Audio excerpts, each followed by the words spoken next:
All right, looks like we're all here, so let's call the Public Works and Utilities Committee for January 25th, 2021 to order. Can we have a roll call vote, please, Ms. Diaz? Councilor Garcia, Present. Councilor Beta, Here. Councilor Lindell, Here. Councilor Vigil Coppler, Here. and Chairman Garcia. Chairman Rivera. Oh, I'm sorry. Okay. Chairman Rivera. It's all right, the paper did it too, so we're all right. Approval of the agenda, any changes from staff, Ms. Wheeler? No changes from staff, Chairman. All right, anything from the committee? Mr. Chair, Go ahead, Councilor. I just wondered if there are any attachments on item 8, C, D, and E. There aren't any attachments that I saw. I believe they're just, I think you're correct. I don't see any attachments either. They're just a request to publish, and I don't know if staff is just here to talk about them. Chairman, if I could, yes, I guess the governing body had requested to see items that were going to be requested to publish at a committee prior to seeing the requested publish at the governing body meeting. And so this is that opportunity to have a conversation about them, because you will see them on the agenda on Wednesday for request to publish. Were there any attachments that were with the governing body? I know request to publish is a little bit different, but. I think Jesse and or Peter Franklin might be able to answer that.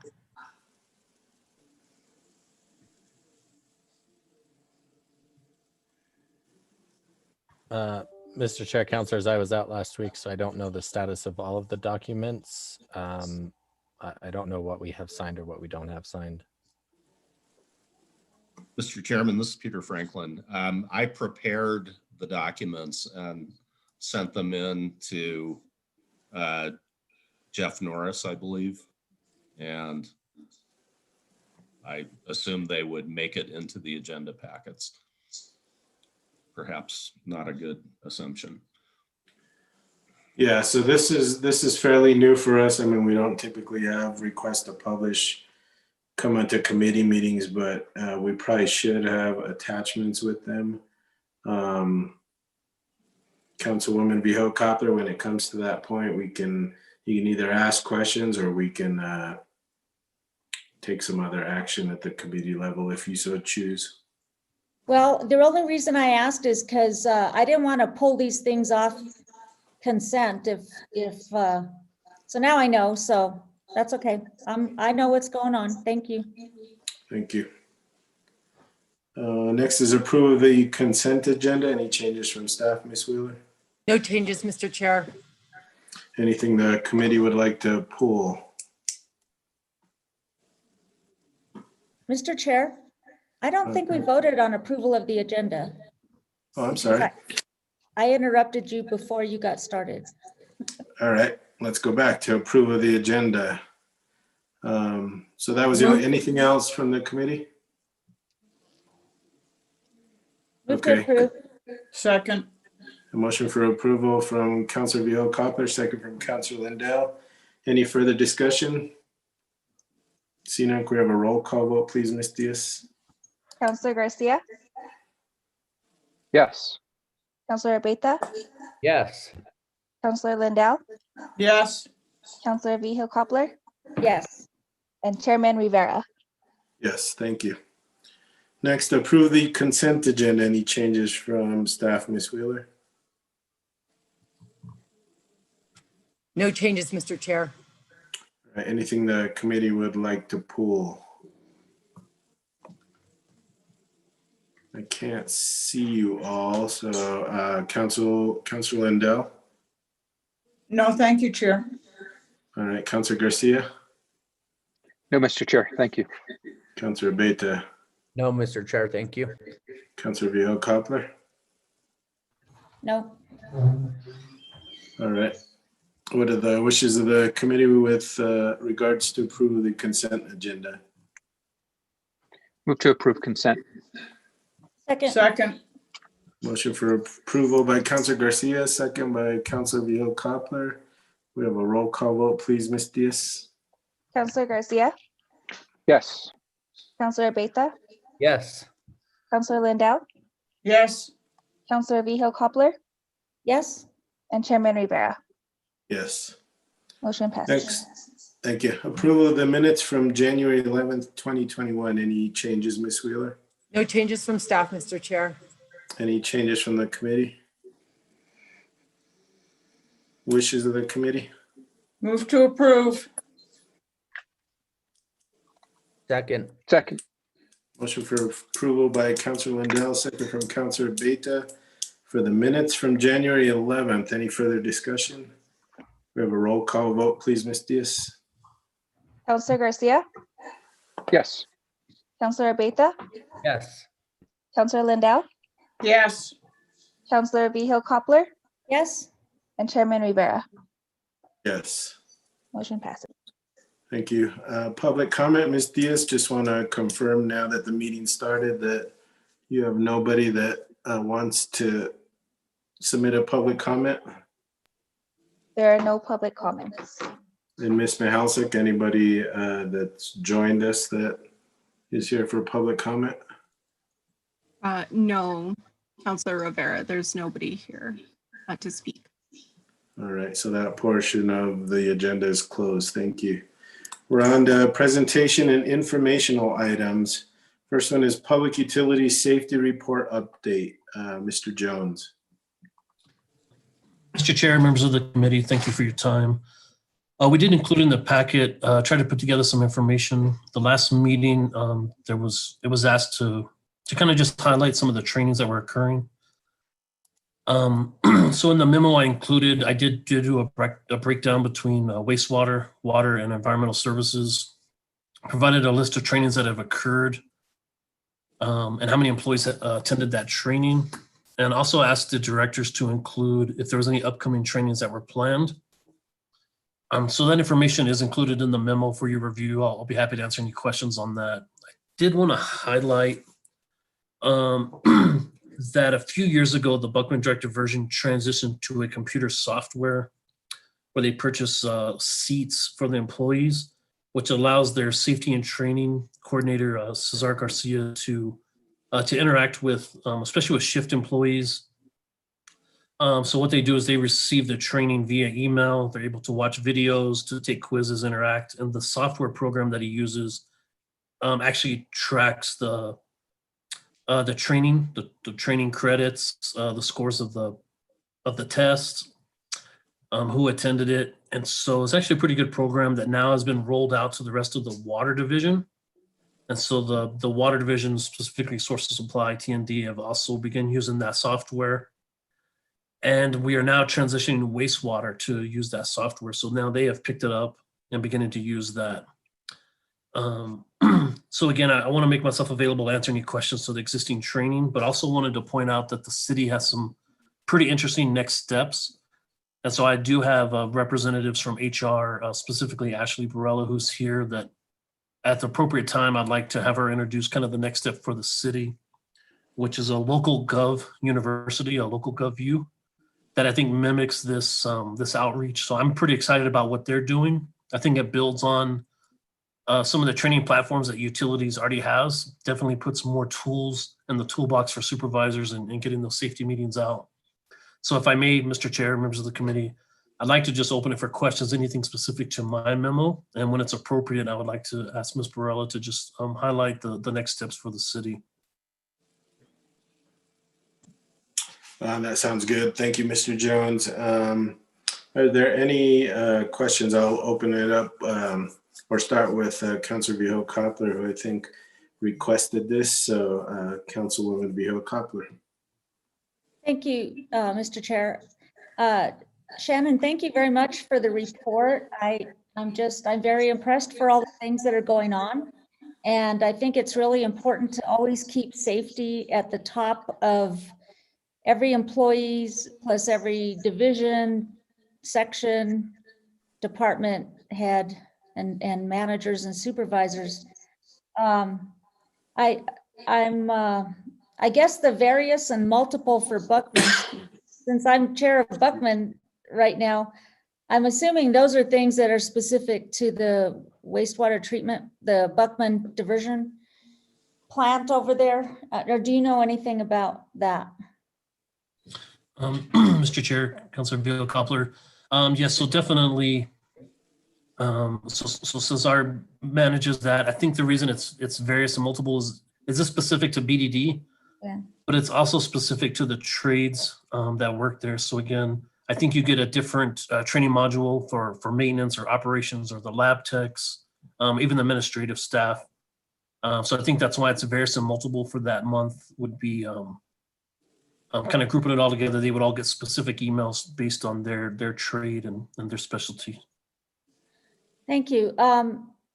The other, I mostly have a comment or maybe a question, is we have a safety officer, I think maybe two people, and I'm wondering how much you utilize them. And I was hoping that Barbara Lujan would be on the call tonight, just to kind of have a presence and to be able to know what's going on, if she's included in at least even the reports that we're getting tonight, or has anything more to say about anything that's been conducted here. And so I'm glad to see Ashley. I'm wondering if either of you can tell me what kind of role the safety office has had in this. All right, Mr. Chair, Councilor Koppler, I'll absolutely give Ashley a chance to interact. I would first apologize. I would say that would have probably been my responsibility to reach out to safety. I did not include them on this presentation because it was the training. So typically the city's safety training puts a majority of the responsibility of the safety manual on supervisors. And so when you look at our list of trainings, typically they're facilitated by either supervisors or by managers that make those happen. I do know our safety team does have interaction. I've dealt with them multiple times on specific issues, right, where they kind of dig down into the details of accident reports or near misses. I also know that they do provide newsletters, safety tips. Those are coming out from the safety office. But I will not perceive to be an expert on what it is they do. Again, I would just apologize. That was my oversight for not including them in this discussion. Oh, no, I don't bring it up. Thank you for taking the sword or whatever, but that wasn't at all what I was thinking. I was more so wanting the safety office to have more of a presence, to know what's going on in this city, because that is their bailiwick. And I'll say it's a little bit, it comes from the background I had when I worked at the city, and you may have heard this before. The safety office was under HR, the HR department when I worked there, wherever we are in space. But they were very involved in everything that went on in the city. They didn't conduct all of the training, but if there was any kind of training going on, they knew about it.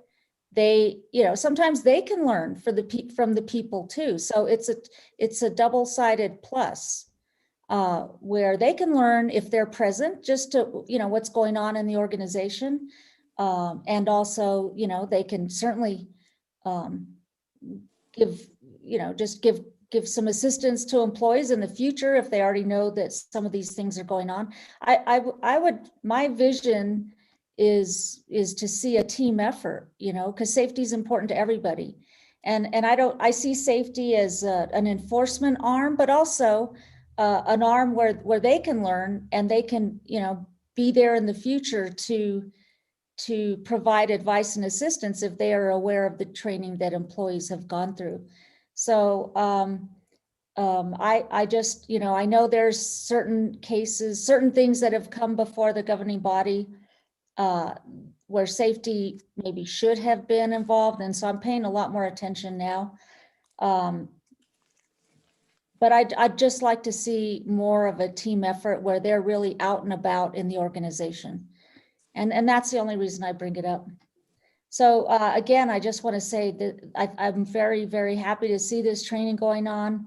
I'm hopeful that the employees know how important it is and that they're excited about it so that they can know that they're doing their job safely and they're trained to do it safely, and that there are people to turn to if they have questions or comments about doing something in the correct way before something bad happens or they get a disciplinary action or something like that. So thank you very much. There's a lot of work going on, and I appreciate the report you gave. Thank you, Mr. Chair. Thank you, Counselor. Any other questions?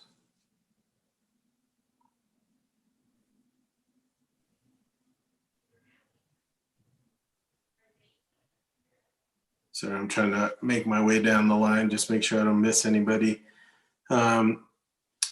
Jones, I do have so you said is it most or all of the training is done via a computer program?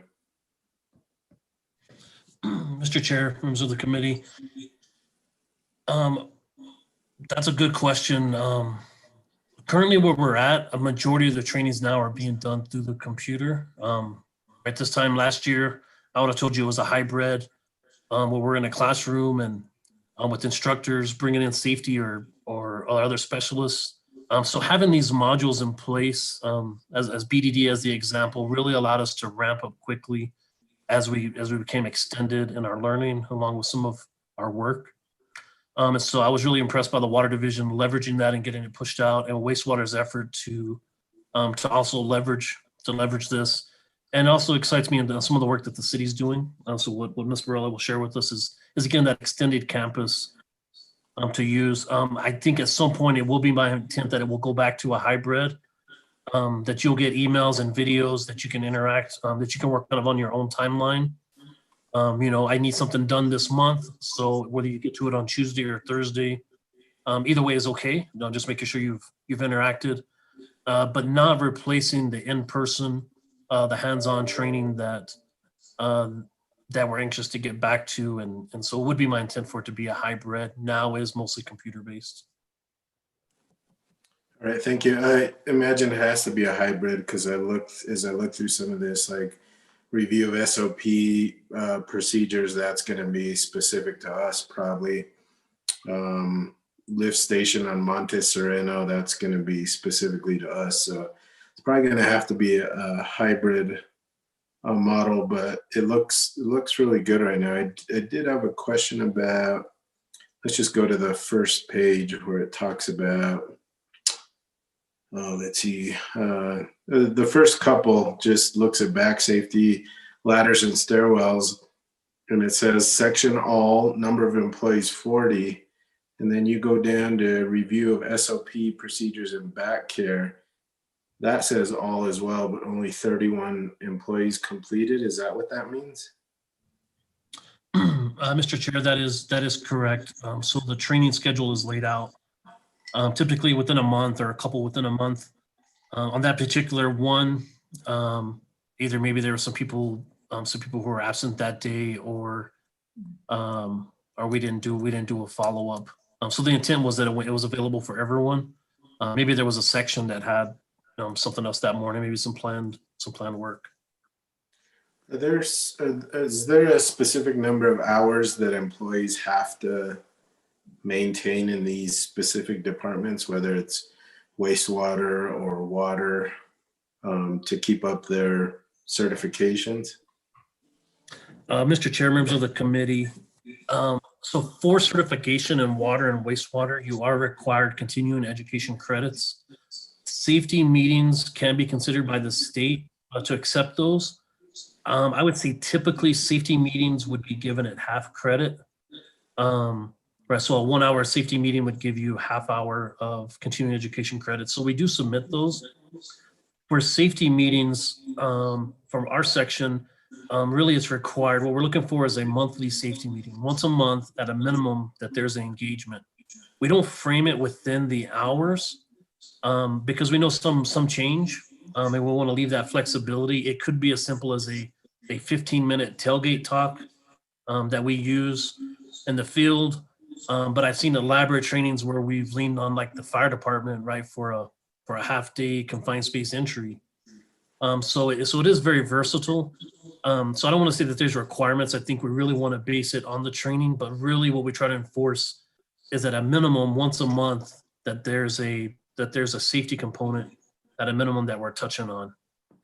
We do use that for certification credits, but it wouldn't necessarily serve to meet all their credits. For certification renewal, we would add other operational portions, some workshops or trainings that the state may offer, or a short school offered by the New Mexico Water Wastewater Association, are a couple that come to mind. So hopefully that helps explain. Yeah. In the future, when we look at this, you have, so I was looking for specifically for lockout, tagout, and I only found it a couple times, but then when I went back through, I saw LOTO. I assume that means lockout, tagout. Yes, sir. So in the future, we could just spell it out. Not everyone's going to know what LOTO means, but if we can spell it out so everybody's aware, that would be helpful. And then maybe just a column, not only on the number of employees, but the percentage of how many employees were done. So if 40 is 100%, then that's great. If it was required for all and only 50% took it, that's probably something pretty important to know. So I don't know if you can add an additional column to that and cover the percentage of employees that actually took it. But if you can, that would be helpful. Yes, sir. I will work on that. Point taken. All right, Ms. Barella, is there anything you'd like to add? I know I see a lot from the safety division that comes out, and just want to know if you have anything to say about this or how it's going or your perception of how it's going. Good evening, Mr. Chair and members of the committee. Shannon asked me to, Director Jones, I apologize, asked me to be a part of the meeting this evening to provide. Excuse me, I don't know why, but there's like a horrible background, like ringing. I don't know what that is, but.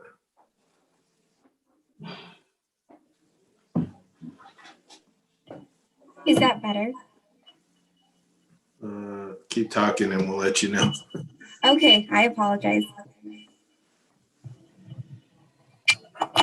I'm going to unplug my power to see if that helped any. Director Jones asked me this evening to be a part of the meeting to do a brief presentation regarding some of the citywide training efforts that we are doing and that we are rolling out. And so if it's okay with you, Chairman, and the committee, I have a brief presentation available if the time permits. Sure, go ahead.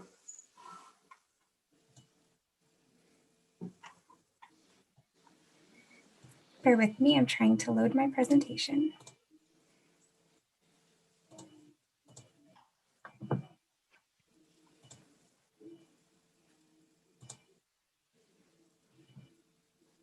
Can you see my screen? Yes, ma'am. Great, thank you so much. So at the city, we are currently rolling out local Gov View. You may have seen some emails going out citywide. We're really excited about this effort. I have a very brief presentation and we would like to cover a few topics as it relates to training. Local Gov View is a leader in online training and provides an ability to complete training that's necessary but isn't always readily available in person. What we've learned through COVID this year is that we have a lot of restrictions and safety measures in place, and we do not want to reduce our ability to train our employees, but coordinating these trainings can be a little more challenging than before. So now with Local Gov View, we are working to roll this out. And Local Gov View is our first ever citywide comprehensive online training platform. And we're really excited about all the opportunities it will provide to enhance our workforce.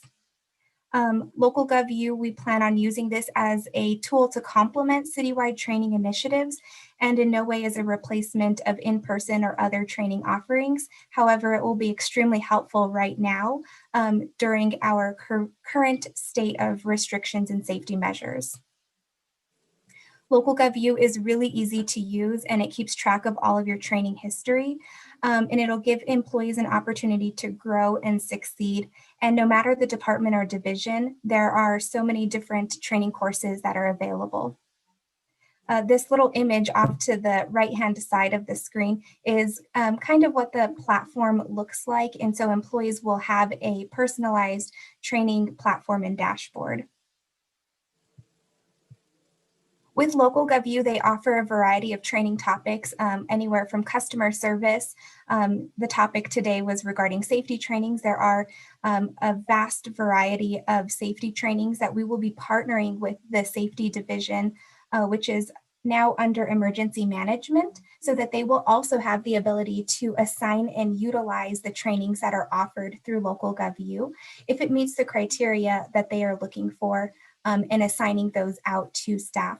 In addition, there is management skills, professional skills training, human resources, water and wastewater, you name it, there is so many different options available.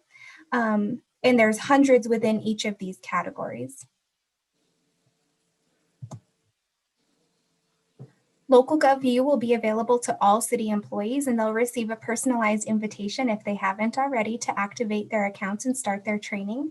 And as of today, which was the first day that we actually were able to send out the invitation citywide, unless they were an early user because they attended our HR hour in the previous weeks, we've already had 200 employees that have activated their training account. And we're really excited about that. And we'll continue to get to 100% of all employees activating their training account. To access Local Gov View, employees will be able to go to this website listed here. And we've already sent out step-by-step instructions on how to activate their training dashboard. And it's really easy and can be completed in 4 easy steps. Our Office in Human Resources will continue to provide HR hours on Local Gov View demonstrations and will continue to offer opportunities and roll this platform out.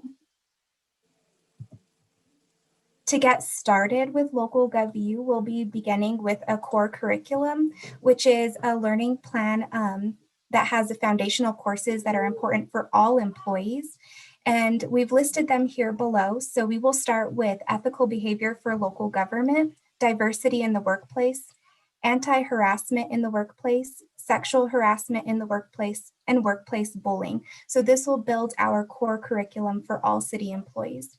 After employees have activated their accounts, they will be assigned this curriculum and the employees will receive credit and they will also receive a personalized certificate of completion for each course, and it'll log their training in their dashboard. We'll also have the ability to run comprehensive reports on where employees are at in their progress of completing the training. So this is just the start of what we're rolling out. For our next steps, Local Gov View also provides the opportunity to add personalized training in a library of resources. So we'll begin to generate content on internal processes and work with departments to build our library citywide. So not only do we have the hundreds of classes that Local Gov View offers, but we will also have the opportunity to put all of our own personalized trainings into one central hub that can be utilized across the organization. We'll be partnering with departments to ensure that all employees have the ability and resources to access the training platform, and we'll work with each department to add job-specific training assignments. We'll also be creating new and exciting learning programs to engage and empower our employees, to include a supervisor training series, a professional development and leadership training series, and so much more. With that, I stand for any questions that you all have. And again, we are really excited about this opportunity. Thank you, Ms. Barella. We have a question from Councilor Lindell. Thank you. You know, I've asked before and I've been given some information, but it's been not helpful at all to me. When we get asked for public information requests, and we have a new program for that, what's it called? Does somebody know? Chairman, Counselor Lindell, I believe is it Prime Gov that we manage no, it's not Prime Gov? Oh, No, this Prime Gov is what we're in now to see our agendas. But It's sorry, Councilor Rivera, Councilor Lindell, I hate to pop in, but it's Next Request is the system that we use for Ipres now across the city. okay, we need training in how to use Next Request. The training that I requested that, and it's completely inadequate, and it doesn't help me at all to go through. I mean, you might have 60 different communications. I don't have any clue of how to get those 60 communications to Cynthia. I won't say I need training in that. Maybe some of the other counselors are very, very good at it, but I don't have any clue of how to select 60 different emails that have come in over the course of 2 different years and get them into a file and get them sent to Cynthia. So I am requesting that whether this is really directed to the clerk or whether this is directed to Ms. Salazar, that is training that I need. Thank you, Chair. Thank you, Counselor. Counselor Vihil Coppler, you have your hand up. Thank you, Chair. I wanted to ask Ashley some questions about the training. Oh, there you are. I'm like, where is she? This won't replace like hands-on group training after COVID and all that, right? Because I know that when you do training, you get a great deal out of group discussion and you learn from situations others have had, you know, where maybe there's problem solving that, you know, you get answers to questions that, oh yeah, that's right. And you have some real nice discussion going on. Mr. Chair, Councilor Vihil Coppler, thank you for that question. There, in no way are we wanting to utilize Local Gov View to replace in-person training. Local Gov View, the intent is to add a tool to our toolbox citywide and to enhance our ability to reach a broad spectrum of employees, but it's only, again, it's just a tool in our toolbox, and we look forward to having the opportunity to have in-person trainings again, or even Zoom trainings. And so one of the ideas that we have within our office in utilizing Local Gov View is to also offer some of these trainings in like a part 1 and part 2 series, where part 1 is employees would complete the training online. And then part 2 is where those that have completed the training, we then have a discussion about that, because we could do a topic such as FMLA, and that will just go over, you know, the topic at the Local Gov View level, you know, at the highest level possible, but we also still need to talk about internal processes, procedures, policy, so on and so forth. And so we want to be able to partner and complement what Local Gov View offers, but also still have that discussion and interaction with our employees when the time seems appropriate, depending on the course that we're offering. Thank you. Is this a contract with an entity that the city recently entered into? And is it going to be like, how long is this Local Gov View going to be around? Mr. Chairman, Councilor Vihil Coppler, I can take that question. So it is an agreement that we entered into with Local Gov View, and it's on an annual basis. So hopefully, as the fiscal years come, we will be granted the opportunity to have this be placed in our budget, as Ashley mentioned, to complement our training programs. Okay, because one of the things I was wondering about is if any of this training, like especially management and supervisory training, was going to be incorporated into job descriptions where you would have had to have this kind of background or training come in with a training certificate saying that you've done these city courses, especially in promotional opportunities into supervisory and management positions, because that's really where it is. You know, you create less problems when you have people in positions that know how to manage and supervise. So this would be an option, I think, to count as qualifications. But anyway, if it's only around a year and then year by year by year, maybe, I don't know how that would work. So, all right. Thank you, Mr. Chair. Thank you, Councillor. Any other questions?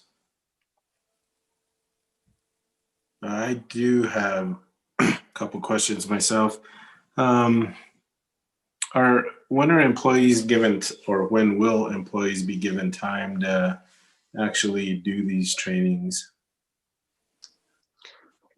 Mr. Chairman, what we've been talking about with directors and supervisors, and then of course through our HR hour with employees, is they would be allowed to do these trainings during working hours, but of course working with their supervisor to determine what the best optimal time would be for them to do the course, to make sure it doesn't interfere with any particular job functions or operational items that come up.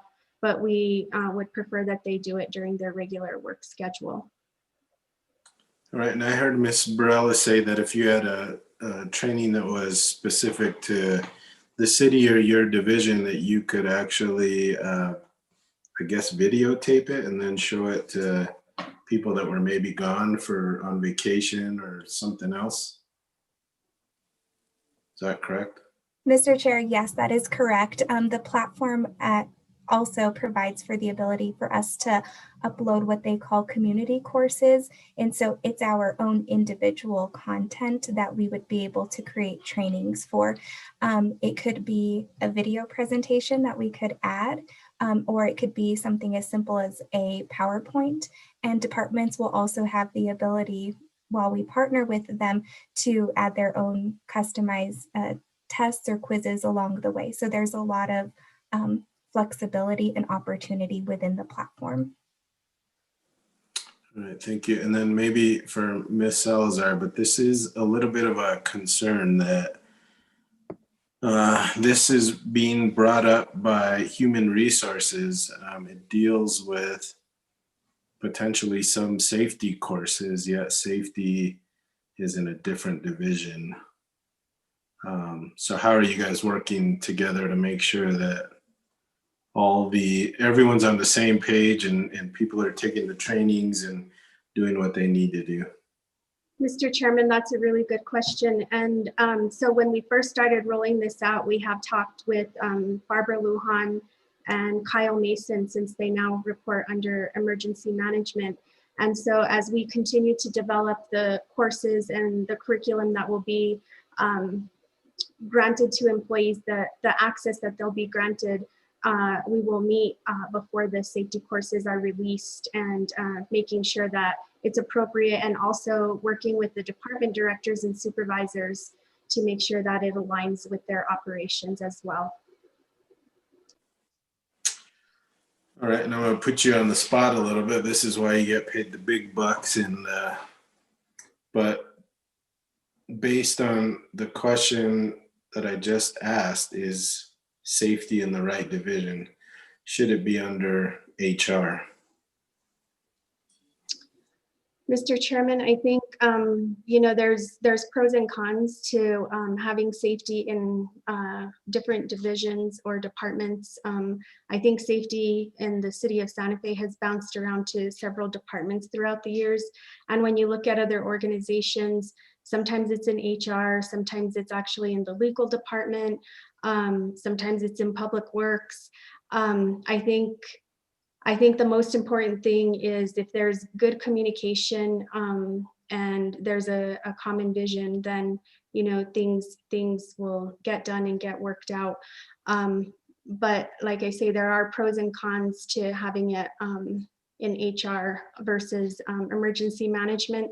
When we looked at the transition from HR to emergency management, looking at from the safety perspective, what emergency management was doing on a larger scale, the safety staff were trying to do on a smaller scale with city staff. And so I think there was a lot of integration there. So that was the discussion. But we're happy to explore that more as we move forward. All right. Well, I would like you to do that. I think as probably Councilor Viejo Coppler knows, and I think mentioned it earlier, is that I believe safety, and I've been involved in the city for over 30 years, probably worked best when it was in HR. HR had access to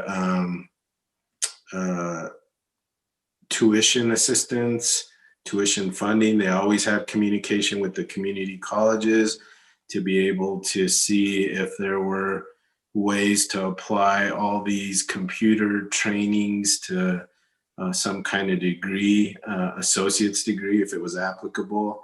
It makes a lot of sense to me to be in HR. And as we go through the rest of the year, I would really like some good assessment as to how well the communication's working and whether it's actually in the right place. A recommendation at some point as to whether it should stay where it's at or potentially move back. So I know it puts you on the spot a little bit, but again, I think you're up to the task and can provide that information. Okay, thank you. Thank you.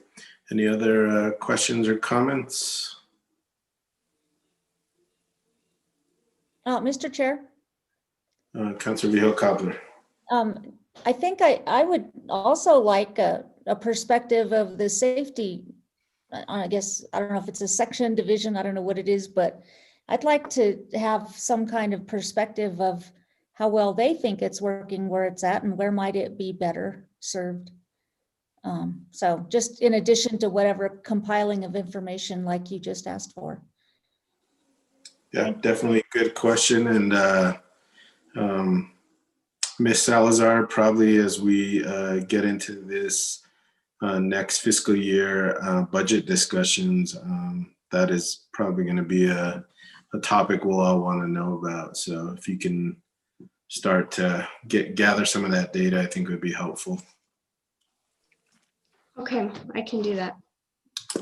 Thank you, Mr. Chair. I hope that or Councilor Beta, I hope that was okay. I know that runs into probably more of the finance than it does public works, but I think it's important for us, and I hope that was okay.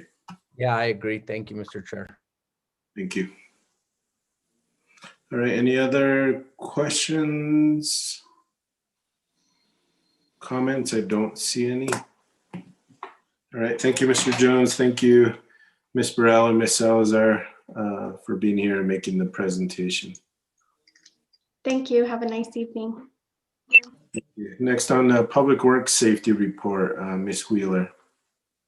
Thank you, Mr. Chair, members of the committee. I think in summary, you can see from our Public Works Safety Report that there has been a huge effort in focusing on COVID safety.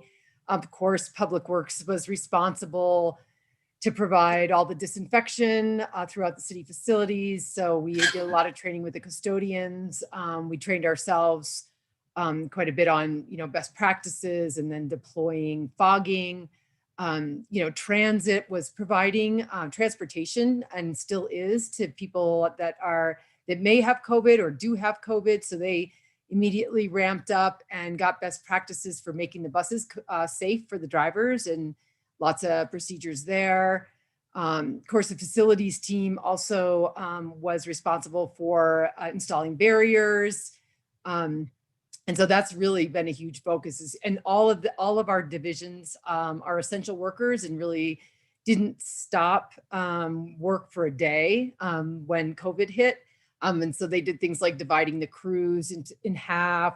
So so that they had different work schedules to ensure that there could be social distancing, all the management of vehicles, equipment, staff, and you can see quite a bit of details there. And I'd say that's been our huge focus, as well as you can also see, similar to utilities, that safety provided some online training to some of our teams that they use. We have monthly safety trainings with all our staff, and those are documented as to what was taught and who was there.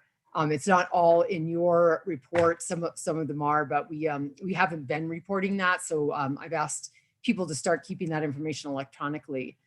I think that's the biggest message. Lots of training, lots of COVID safety activities. So I'd be happy to answer any questions. Thank you. Any questions for Ms. Wheeler? Mr. Chair? Councilor Lowe-Cutler.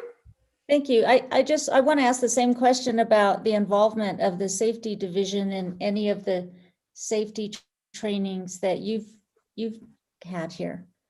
Yes, you can see specifically some of the directors call out the fact that some of the training was provided by safety. And of course, we did a lot of research from a facilities perspective or a transit perspective on our own. But of course, safety and HR were completely invaluable in really giving guidance for how we were going to make our workplace safe. And that guidance was used extensively and helped us with reporting and our systems. So yeah, they were quite involved. Great, thank you.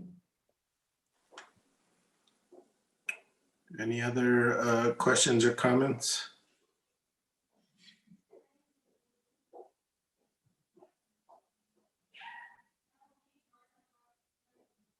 Again, I can't see you all on one screen, so I'm moving around. Okay, don't see any.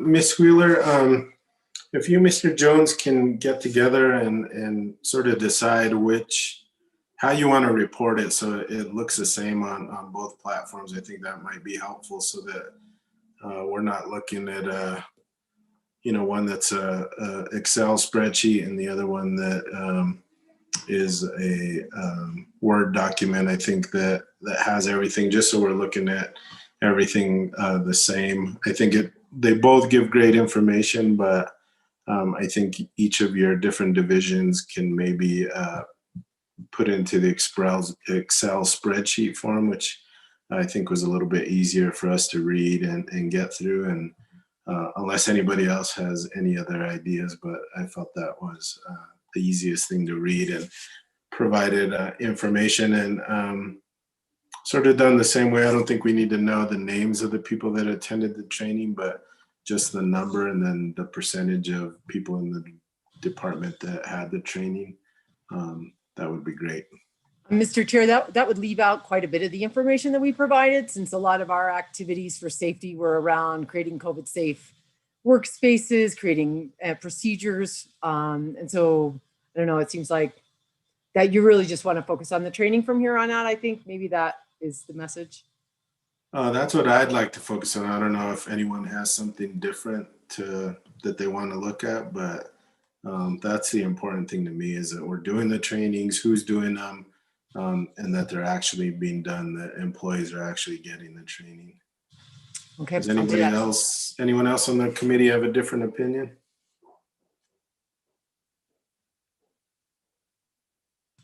Thank you, Mr. Chair. I'll work with Mr. Jones to get that done. Thank you, Ms. Wheeler. All right. Thank you both for the reports. Again, very helpful, and I think very important. We've all been really interested in the safety measures that were being taken, and it's clear you're both your areas are doing quite a bit of training. So thank you for that. We have nothing on the consent, so we're on to matters from staff. Anything, Ms. Wheeler? Mr. Chair, yes, I guess I'd like to announce for the committee that our new engineering division director starts on Monday. His name is Javier Rosado, And so we'll bring him to the next Public Works Committee meeting for you to meet. Awesome. Thank you and congratulations. Matters, did you have anything, Mr. Jones? I don't have any update, Mr. Chair. Thank you. Thank you. Matters from the committee? All right, see no hands up. I have no matters. With that, our next meeting is Monday, February 8th. With that, we are adjourned. Thank you all for a good meeting. Appreciate it. Thank you, Chair.